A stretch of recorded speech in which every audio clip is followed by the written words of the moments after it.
തീർന്നോ കണ്ണുനീര്? കണ്ണുനീര് തീർന്നോ? എങ്ങനെ വെക്കുമ്പോ എങ്ങനെ പോകുന്നാ? അങ്ങനെ വെക്കുമ്പോ അങ്ങനെ വലിഞ്ഞു പോകുന്നോ? സാരി വെക്കുമ്പോ അങ്ങനെയാ. ഊരിക്കളയട്ടെ?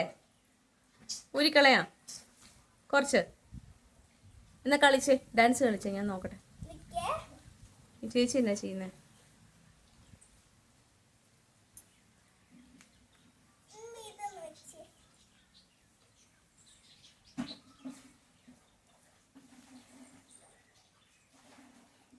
ശരിയായോ ഇപ്പൊ? ആ, കയ്യിലൊക്കെ കൊള്ളു. അങ്ങോട്ട് തിരിഞ്ഞ്